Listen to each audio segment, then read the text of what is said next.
and welcome to Childhood Expire, where we share our experiences as young adults. My name is Kike. I'm the fun and the wise one of the group, and I'm also married. But today, we'll be hosting a dating episode. And today, we have... Kayla. Hey guys, I'm Nathaniel. Paola. Sarah. And today, we are continuing our relationship series, Part 2, Facebook Official. We're going to start with not having experience. What do you feel about not having experience when it comes to dating? How do you feel about going into dating without any dating experience? I think it's a very cool experience. I think that a lot of people get made fun of for something like that, but I think that that's a good opportunity to find out who you are, what you like, what kind of things you can't stand. I think that when you first go into your very first relationship, it's a good reality check and a good moment to just look yourself in the mirror and say, hey, this is me. But yeah, I think that it's always something that's good that everyone needs to just reflect on and to really, really, really think about, the choices that they're making. I think the only way you're gonna get experience is by doing it. Mm-hmm. So going off to do something they are not experiencing is always gonna be something changing. It's gonna be very challenging. It's also gonna take a lot of effort out of you as a person. And mentally when you're dating someone, it changes how you view things. Yeah. At a certain point, you'll start to notice things about people, notice things about other couples.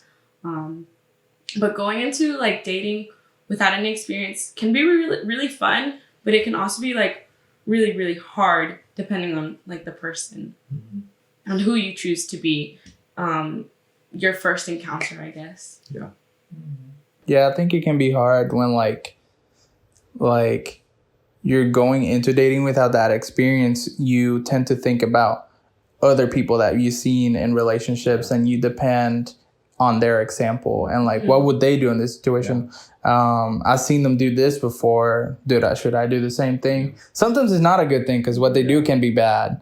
But yeah, you find your own identity, your own roots in your own relationship. It's like you said, a lot of times in our first relationship, we'll look around at everybody else saying, oh, they did this and they did this. So maybe I should do this with my girlfriend. But we have to realize that every relationship is different. Every person is different. Every relationship has different values, different goals, different plans. So when you're going into your first relationship, it's very smart to find what your plan is and your values are and what you expect. To find your own identity in your own relationship. And I think that the way I look at it, this question is, how do you feel about dating someone that doesn't have experience? That's the way I first thought of this question. And the thing for me, or even from the perspective of someone I have never dated and I'm gonna date someone that has before or whatever.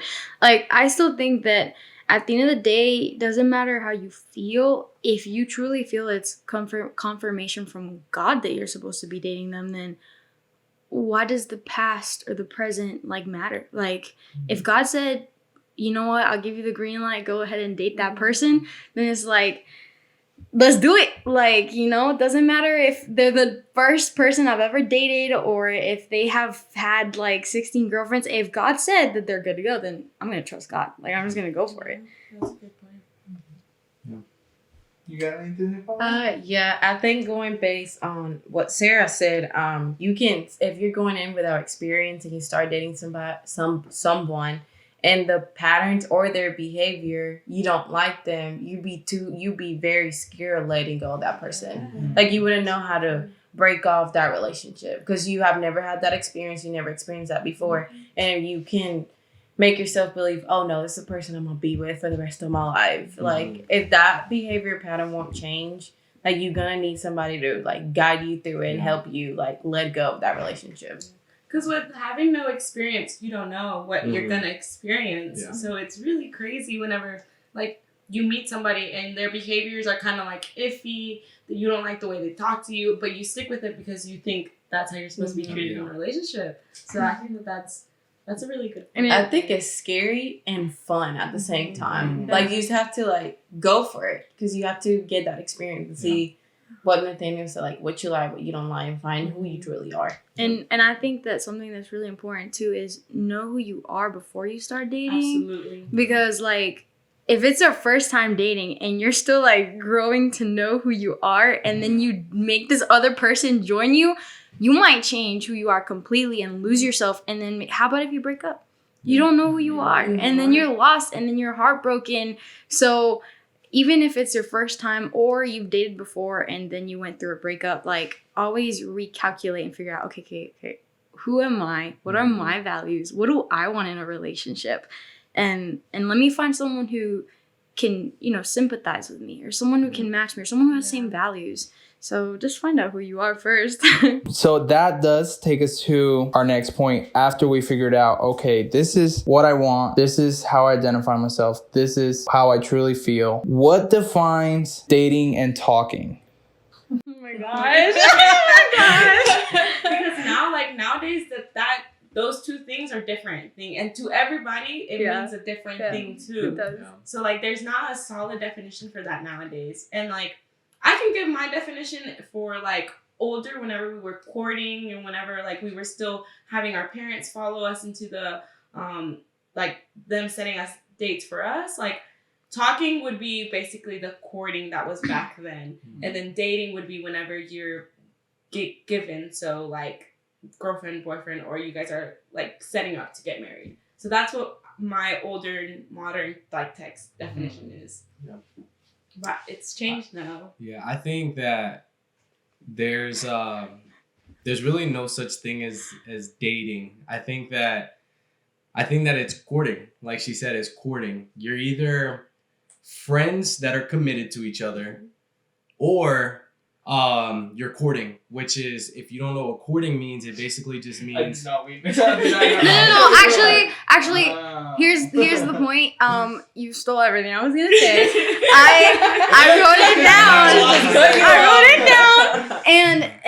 Because courting to me is very, very important. Like, the word and the definition, and especially biblically speaking, like, where does courting and the values come from? So before I came here, I was like, you know what? I'm gonna look it up to make sure I'm not, like, wrong about this.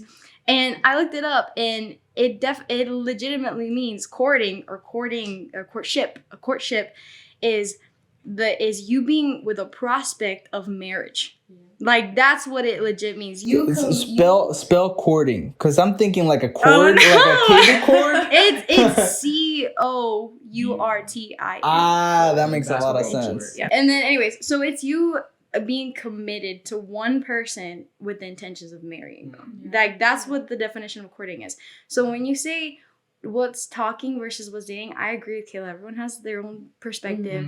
But for me, as I've been raised, I don't necessarily believe in the perspective of talking, because to me, talking is an excuse for you not committing to one person. It's a waste of time. It's you literally being like, we're talking. Oh, we broke up yesterday. It's okay. We weren't, like, together. We're just talking. Like, it doesn't matter. But like, see, like, you're getting to know the person. There's somehow. But that's a friendship. Yeah, that's a friendship. Yeah, so what I'm saying is that I'm not saying, like, I don't believe in talking phase. I do, but I don't believe in the word or the definition of you not being in an intention to be with them. Like, if that makes sense. If Like, you talk with somebody, you're talking with them because you're thinking about exactly having a relationship with them. So, I think like, dating, to me, is, let's just say you are talking with somebody. As soon as you go out on a date, you guys are already dating. That don't mean you're in a relationship yet. That just means you guys are dating. You guys go out on dates. Yeah. To me, dating don't mean a relationship. I think growing, like, older and experiencing and seeing everything around, it's like, oh no, like, yeah, I'm going out on dates with this person. That don't mean you're dating them, because let's just say you're gonna meet up with somebody, you ask them on a date. Does that mean you're dating? You have a relationship with them? No, you're going on a date, and we're dating. That don't mean, as soon as that person asks you, hey, you want to be my girlfriend? Hey, you want to be our boyfriend? Then you don't say, oh, we're dating. No, we're in a relationship with potentially thinking about getting married. That's what I think about it. Okay, that makes sense. Yeah, because like I've always thought that, I mean, I guess talking now is taken out of context. Yeah. But for my understanding, how I always saw it was I'm talking to someone that I'm interested in. Right. So that's the talking phase. I am in a phase where I am getting closer to someone that I'm interested, but that shouldn't take long. No. That's where it goes wrong, because people really stretch out that talking part, Like and some they people don't get to the go. official. I'm not saying those 6 months. It's bad that you're talking to somebody, but you're telling me those 6 months you won't go out on a date. Yeah. Yeah. Like if you're talking that long, you should be going out on dates by that Exactly. time. As in talking, are you still considering yourself friends? Or is it now like, is there an exclusivity? See, that's brought because that's into why I'm confused about the whole like That's what I talking like, yeah. thing. 'Cause I'm Because never saying that. I agree and I understand that it's you getting to know someone with And it does get stretched you out too interested in them. But some people say no, but talking doesn't mean I'm committed to you. Yeah. But some people are like no, talking means I am committed to you. But then aren't you dating? If you're together with intention of continuing to be together and you're interested in each other, what's the difference between talking and dating? Does talking bring exclusivity? Yeah.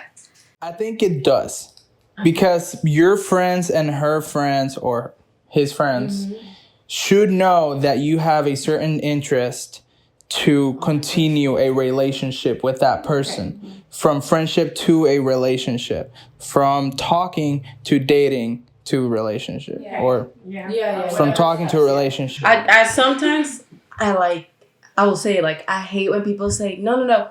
I'm just talking to this person, but I'm not sure, and I'm also talking to this other person. No, like you are either committed to that person you're talking to, or you're not talking to nobody, and you're just getting to know anybody. Yeah. Like I think that's the way I see it, because why would I waste my time talking to somebody and then going out on dates if you don't have the intentions of having a relationship with me? Yeah, the way I see it is honestly like, because to me the words are just confusing. Like I'm confused, because there's so and they many. do get taken out of context throughout time. Yeah. I think that's nowadays- why it gets hard. To me, it's easier because everyone has their own perspectives of talking. So how can you be like, yeah, I'm talking to this person. What do they mean? I don't know. But to me, it's just easier for like, okay, we're friends that are very interested in each other and are getting to know each other. So this is how I figure out when somebody's talking to someone, because nowadays, because things get out of context, I'm kind of exposing my little, my little way of getting into the information that I need is I say, are you guys talking? And they say no. So what I do is, so I get that you guys are not talking, but is this something that like, it's like you have an interest, so you're trying to get to know each other because before you guys go into a talking phase, and I'm basically describing what they're going through, and they go, yeah. So I was like, then in my mind, they're talking. Yeah, like but that. For them, like I just mansplaining it to them. That's all I'm doing. Yeah. So then they say yeah, and I'm like, okay, they're talking. Yeah. Like there's no like or like before I'm talking, I'm getting into that's talking. Because to me, if you're dating someone, you should be courting them, which means you are intentionally thinking, I am committed to one person, and I'm interested in you, and I see a future with you. I think you can make me better. That's courting. So you treat them with respect and all that kind of stuff. But to me, it's either like you're courting a person, is like that. You're courting them, or your friends that are starting to get there. And that leads us to our next point: dating to marry or dating for the moment. Okay, so like as a college student, there was a lot in my head that was like dating for the moment, make it fun, we're living life, But then after I did have a relationship that was dating for the moment, I ended up not being in a good place after, like mentally wise, and then grew some little, and then I finally realized that I was doing it wrong, So dating to marry is definitely like, because you're courting, like it brings it back into that whole subject of what are you doing when you are dating? Are you just spending and all this time and like giving all this energy to somebody who you're not going to ever end up with for the rest of your life? Or are you actually trying to put out a future for the other person? So like I definitely believe now that like in this point in my life, it's definitely dating to marry, and like that's how it should be. I think that when you're dating for the moment, that to me doesn't make sense. That to me is kind of like saying, I go to high school or I go to school every single day, but I don't have intentions of graduating. To me, that's what I think of. You commit to something every single day without the intentions of receiving the reward that comes with that commitment. So I think that the right way to do it, and it freaks a lot of people out. A lot of people get scared. They're just like, how can I expect to marry this person if I've just gotten with them? Or maybe they say, I'm too young. I need to live my life. If that's the case, there's different ways you could go about it. Like Paula just said, you either don't date, or you guys have to sit down and speak and say, hey, like, are we in this? Yeah, because a lot of people our age nowadays, they're afraid to have those conversations, and I think that that's very wrong. I think that if you're not dating with the intentions to marry, then why are you dating at all to begin with? So I think that every relationship, whether you're believers or not, should be with the intentions to get married. I think it's a great idea to it's like a safe boundary. If you think dating to marry, it'll actually, at least I believe, it'll actually will make your choice, your decisions safer. Because if you're with that mindset of, okay, I like this person, I'm gonna date him, but if I'm gonna date him, I had to know that I'll probably have to marry him if all goes accordingly. And if you don't feel like you can marry that person, it'll make you think a little bit ahead of time before you're in that dating phase and going through something that you can possibly regret, or just, it was just not the right timing. It was just not right. It could save you a lot of trouble in that kind of mindset. Yeah. Of course, some people do go through relationships and it's not that, like, it was a bad relationship. It was just not the right one. Yeah. And that's understandable. You can respect that and be like, all right, we broke. We're still friends. Or we broke up, not broke. Hey, they may be. Depending on that money. So that really, like, brings into perspective that sometimes it's better safe than sorry to have that mentality of dating to marry than to dating for the moment. Because to me, dating for the moment sounds like one day you're going to be with this person and then you're going to break up and you're going to be with another person in like another year. And then 2 years later, you're going to be with somebody different. And that is kind of unhealthy. Yeah, so I don't think that should be a thing. But then again, it's just the mindset, better safe than sorry, will help you along the way with. I think in our generation, like right now, from what I've seen, everybody's dating for the moment, for social media, just for people out there to see, oh, I have a person, or oh, I'm dating this person, or we're going out, and just for the show, just for the moment. Like, seriously, that's what I think. Like, nobody's taking like the old times. Like in the old times, like with our parents, they were dating to marry each other, not for the moment. Like, I think if you're mature enough, you're gonna realize dating for the moment is a waste of your time. That you're spending all that time with a person instead of just dating the person that is for you to marry them.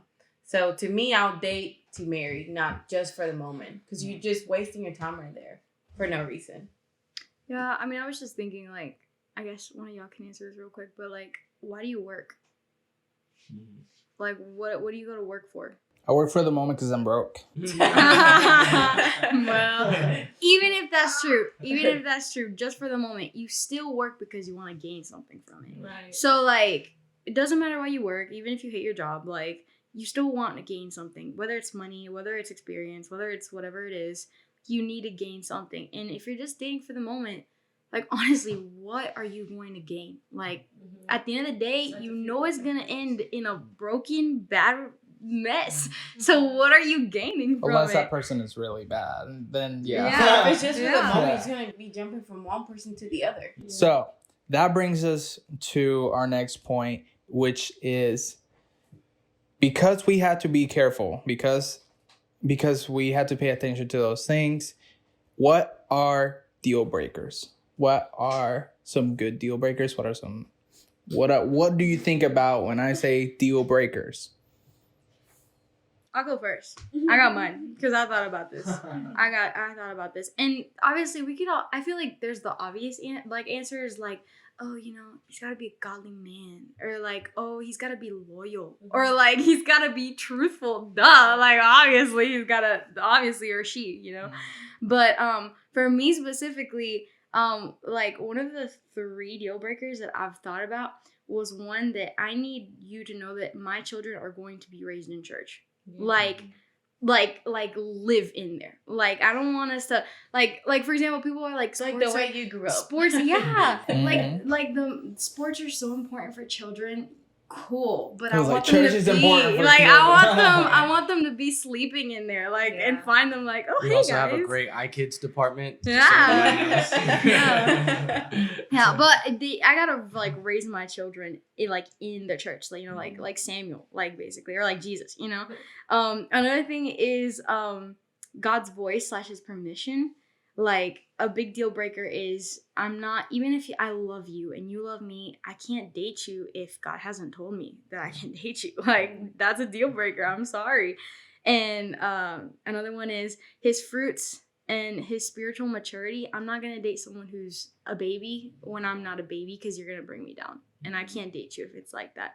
And another thing is a guy who has no future, no plans, no calling, he's just stuck in one place. Like, I don't want to be stuck with you. Again, it's about your fruits. Like, if you're planning to go somewhere with your future and God tells me you're good, like, I'm all in. But if not, like, I'm not going to waste your time and bring myself down.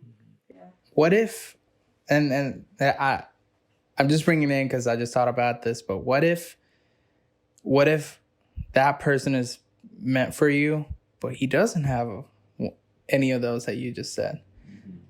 Like some people they're just called to marry that person. Yeah. Like there was this one guy in the Bible who was just told to marry this one woman, and that woman never cared about it. And that's true, but that goes back to the point of God's voice.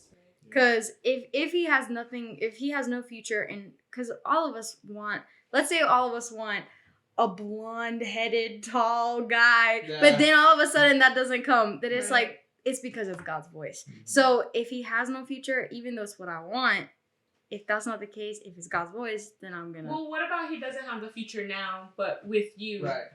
Y'all Exactly. Okay. It's all about God's voice. It's all But about see, God's like, So you have him in order of priority where if, although he doesn't have anything, the fact that God's voice, the fact that he says this is a guy, that trines over the fact that he doesn't have any direction. Yeah. And here's the thing too. I said no, by no future, no plans. Yes, exactly what you said. But I said no calling. You need to know, like, you're gonna do something in church. If you're literally just gonna do nothing in church, then you have no fruits. Therefore, again, you're gonna bring me down spiritually. So I guess no future and no plans are different from no calling, which, like, is what you said. Like, yeah. So to clarify, to brief down my wordings, is the fact that God's calling can triumph over the fact that he has no calling. Like if you tell you that's a guy, then that's a guy, even though he doesn't have a calling. Because maybe in the future, without anybody knowing, he could become a pastor or something. Yeah. Just a food for thought. Yeah. I think to me, with experience from a past relationship, it'll be a major deal breaker. Like if you don't want to pursue God, to me that's like very big. And I'll speak about that because of my current relationship right now. I learned how not to immediately just jump into I'm involved in church. Like, do you love God? Like, I learned not to do that because that, like, he was the one that brought the subject up to me. And that let me know right there and then, like, oh, wait a minute. He said, I want to go visit your church. And hey, I want to read the Bible more, and I know like you help me. To me, it was like, oh, wait a minute. Wait, this actually happened. Somebody actually wants to do what I want. Like, that's one of my deal breakers. And to me, like, if you don't want to pursue God at all, like, and to you going to church on Sundays, it's a pain. No, I'm sorry, you're out. Like, you're out the door. I think that's, like, not without sounding weird, but I think it's a beautiful moment where that one person that doesn't go to church and you're having that starting a relationship with that person, and they're telling you, I think we should go to church. And you, because of your knowledge and your belief, you're able to not force them, but to inspire them. Yeah, to me, and like, take them in that direction. To me, it was amazing. Like, just to be like, hey, I want to go visit church. And then all of a sudden, it's like, we're going to church on Sunday, right? Like, just instead of me telling the person, making sure that we're going, that it's him telling me we're going to church on Sunday. Yeah. So, like, that proves right there, like, oh, he wants to pursue God. No matter if I'm in the picture or not, like, he will pursue God no matter what. Yeah. And another deal breaker to me, which is crazy, it's if you don't want your kids to be athletic, just out the door, right? Just completely out the door. Just completely out the door. Like, I don't want that. Like, I was athletic and I was still involved in church. So if I was able to do that, we as a married couple with a family can do that. And like Sarah said, like, if you don't have no future plans, like, if we sit down and we talk and I ask you, so not the question that everybody asks, oh, what does your future look like in 5 years? Like, no, but like, hey, like, what are you majoring on? Like, oh, what do you want to do in the future? And and if the answer is I don't know, I'll run. Because at this day and age, I'm not saying like you gotta know immediately, but you gotta have like an idea of like, what are your dreams? What are your dreams? I have none.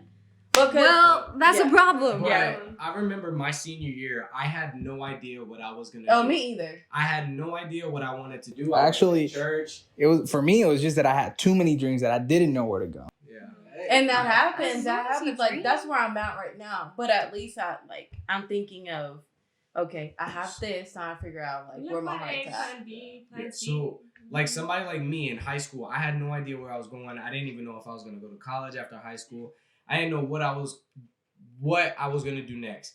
For somebody like me, for all three of you, and even Kike, somebody like me who doesn't know what they're going to do, where they're going to go, I'm someone that every girl should stay away from.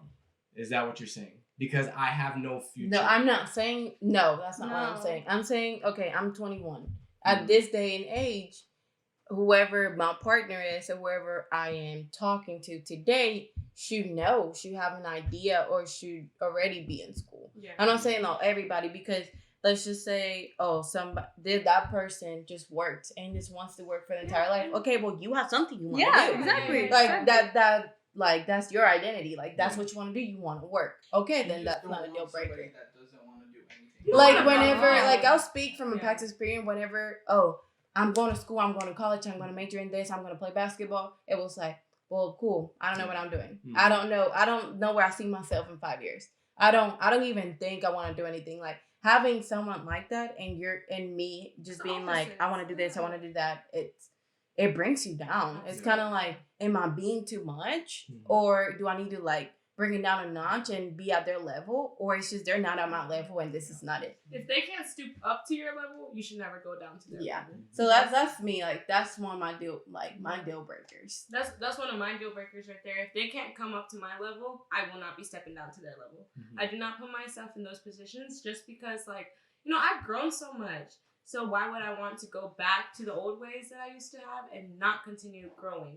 I don't want to take a step back and relearn something new that I have already learned, and like just give less of myself for a person. Rather just go big or go home. Yeah.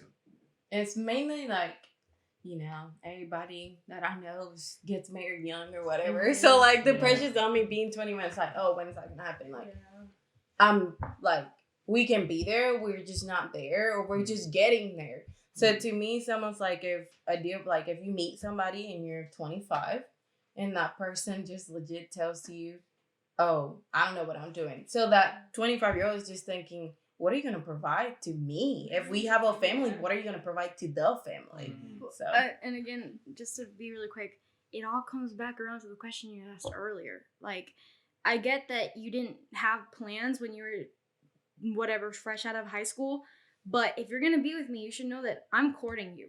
That means we have a relationship to where, and eventually I want to marry you. So you don't have to have plans, but that's a plan right there if you want to be with me. Yeah. So like, you know what I And mean? then you can also help your partner like figure out what they want to do. You Definitely, can be like an encouragement to them and guide them through that. But it just if they have an idea, okay, well, we got some work to do, but we can work with that. But if you don't know nothing, to me that just I think that's what could support Sarah's list a little bit, in the fact that if that's the person that was meant for you, the fact that they don't have a goal doesn't mean that they won't have a goal in the future.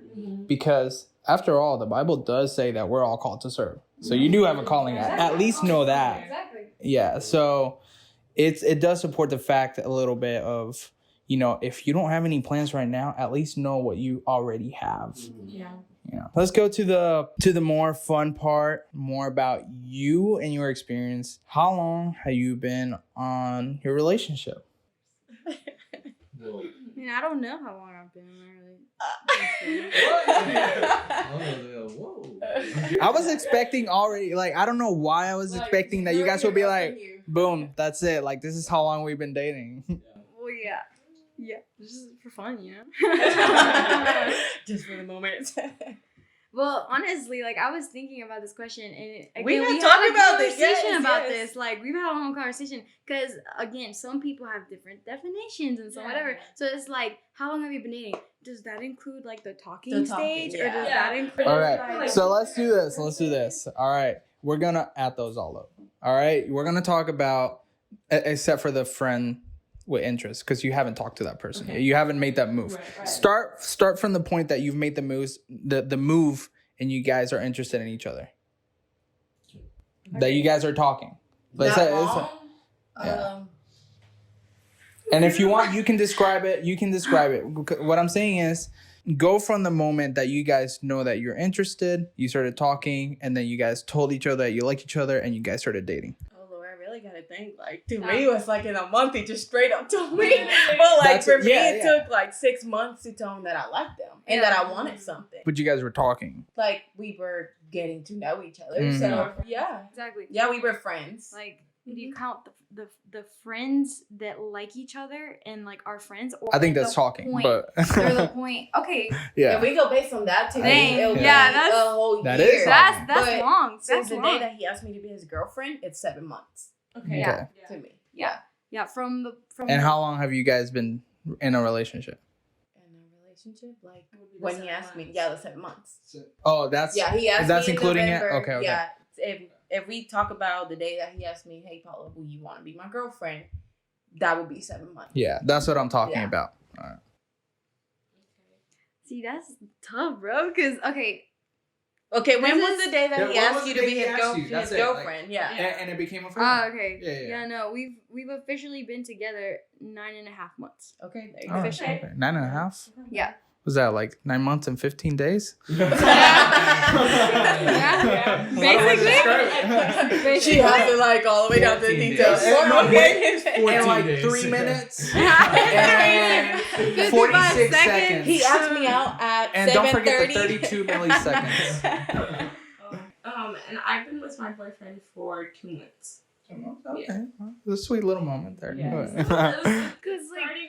We'll see. Okay, I do want to include that I was in a very unhealthy relationship for about 2 years of my life, and it like I learned a lot from it. It took a lot of me, took a big toll out of me, but preach.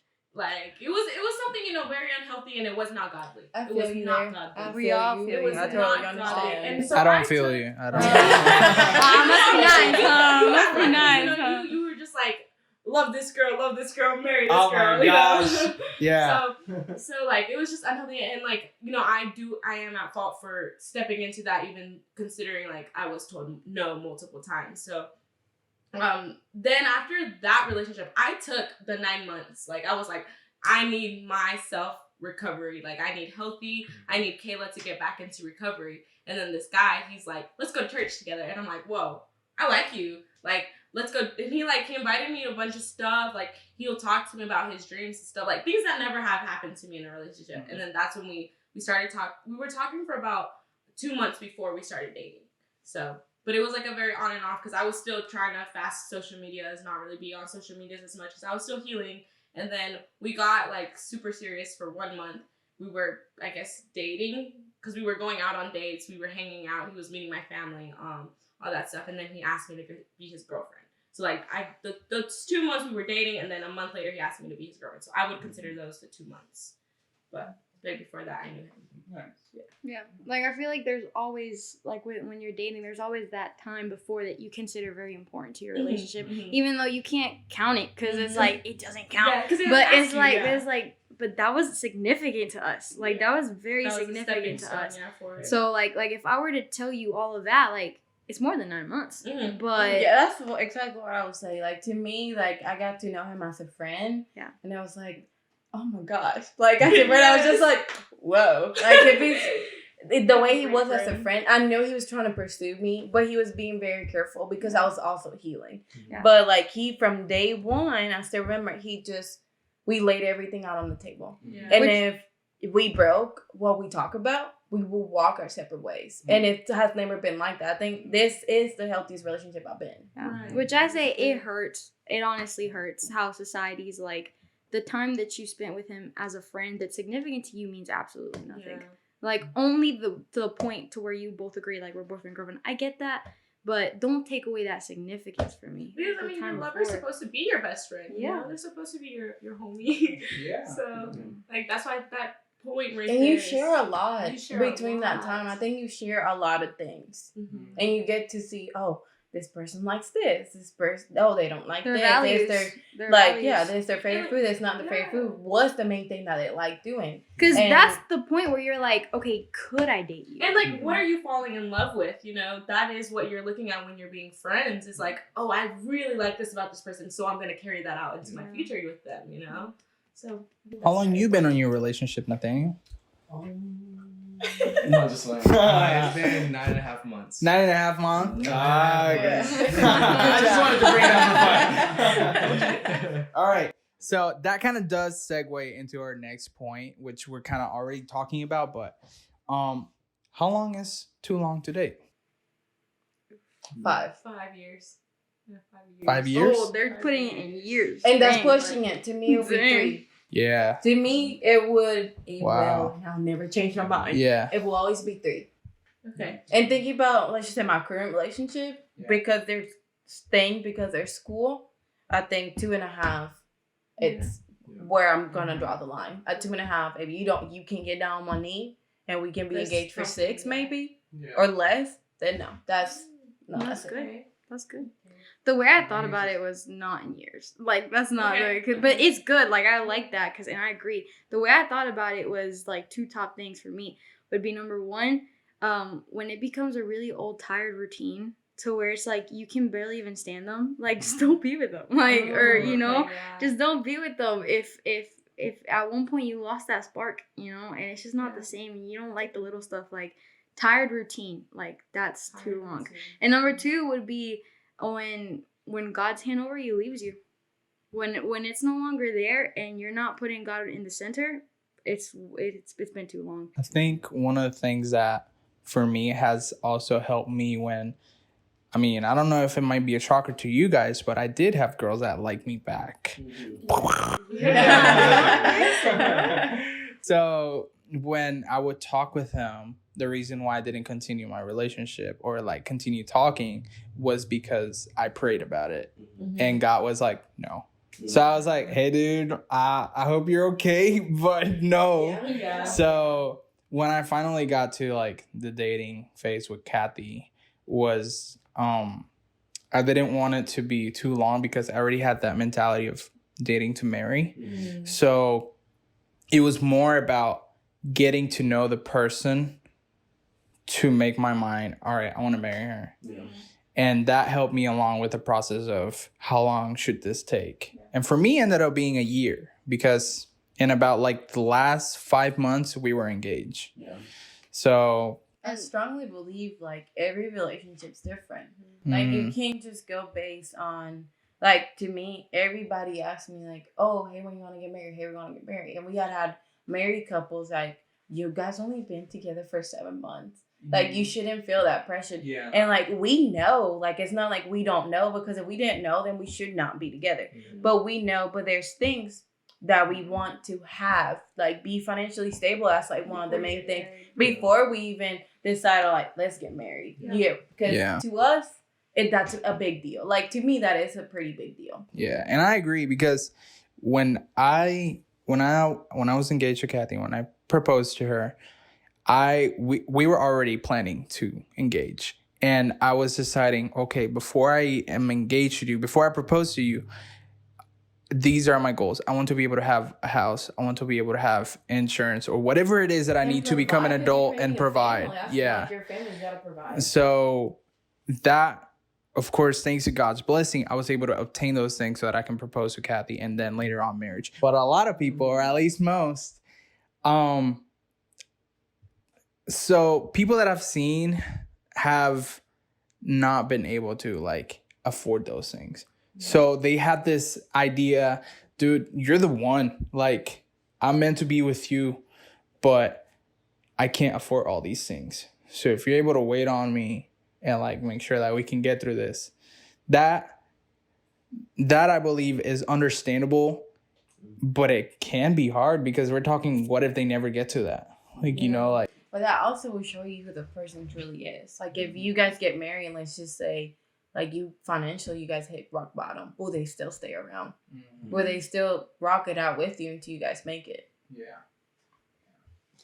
I will say another one of my points, which I found in 1 Corinthians 7:9. It says, but if they do not have self-control, let them marry. For it is better to marry than to burn with passion. Sin. Like, that's another reason to either make it or break it, you know? Like, you either get married or you break up before you burn, with passion. Yeah. So that's another one for me. With all that being said, we also have a Bible verse, which is close to what Sarah said, but this is in 2 Corinthians chapter 6, verse 14. And it says, do not be yoked together with unbelievers. For what do righteousness and wickedness have in common? Or what fellowship can light have with darkness? That is also like a guideline to your path on dating. It's like, I guess, your leash. Not like a bad leash, not in a bad way, but something that could hold you and maybe like pull you in the right direction of, I should be careful with this. And all these talking points have been to describe the experience on dating and the thoughts on dating. And for the people that haven't dated, what should they expect? And what should they know before dating? And I think that all these points that we've hit couldn't have been explained any better. Although we had like our very vast perspectives and experiences, they were also very clear and direct. Some people, they do date and they bring in people that are not Christians, but that's another point, like we talked, that it's a beautiful moment when they also want God. So with all that being said, this has been dating, a great experience, and this has been a great conversation, and that is all. So thank you guys for tuning in, thank you guys for having us, and thank you guys for being part of this episode. It's been fun. I hope you guys have fun too. And this is Childhood Expired, and we'll see you on the next episode. Bye.